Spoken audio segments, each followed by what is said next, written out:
کتنے خوش نصیب لوگ ہیں جن کے دن کا آغاز نماز فجر سے ہوتا ہے اور سونے سے پہلے بھی وہ سجدہ ریز ہو کے اللہ کی نعمتوں کا شکرانہ ادا کرتے ہیں، اور جو دن خیریت سے گزرا اور عافیت کی گود میں نیند لینے کے لیے بڑھ رہے ہیں تو وہ شکرانے کا سجدہ کر رہے ہیں کہ مالک تیری توفیق سے مجھے خیریت سے یہ دن گزارنا نصیب ہوا۔ ہمارے بزرگ فرمایا کرتے تھے سونے سے پہلے 5 انگلیاں بھی گن لیا کرو، 5 نمازیں بھی گن لیا کرو۔ اگر 5 نمازیں پوری ہیں تو اللہ کا شکر ادا کیا کرو کہ تمہیں توفیق اس نے عطا کی۔ اللہ اکبر۔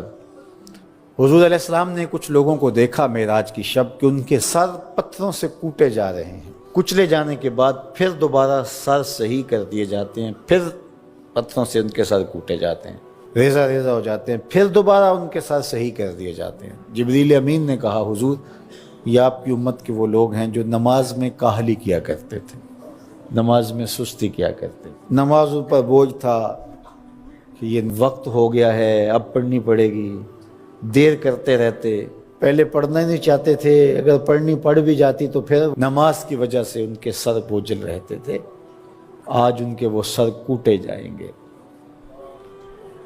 نوجوانوں بالخصوص میں آپ سے مخاطب ہوں، ماں باپ کو زور نہ لگانا پڑے، آپ کی منتیں نہ کرنی پڑیں، آپ کے ترلے نہ کرنے پڑیں، آپ کو جھڑکنا نہ پڑے، جب حیا علی الصلاۃ کی آواز آئے تم بستر سے چھلانگ لگا کے اٹھ جاؤ کہ میرے رب کا بلاوا ہے میرے نام۔ میسج ہے، طلباء سے کہوں گا کہ استاد کو بیدار نہ کرنا پڑے تمہیں، جب اذان کی صدا آئے تو خود اٹھ کر کے مصلی پہ آ کے بیٹھ جاؤ کہ میرے رب کا بلاوا میرے نام آیا ہے۔ اپنے ہم عمر لوگوں سے کہوں گا طبیعت کی کمزوریوں کے باوجود رب کے بلاوے پہ مصلی پہ بیٹھ جاؤ۔ نماز کا چھٹکارا نہیں ہے، رستگاری نہیں ہے۔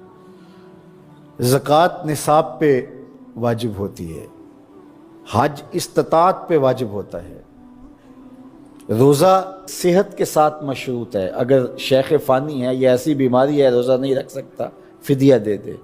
مسافر کو چھوٹ ہے، بیمار کو چھوٹ ہے کہ وہ دیگر ایام میں اس کی قضا کر لے، لیکن نماز کی چھوٹ نہیں ہے۔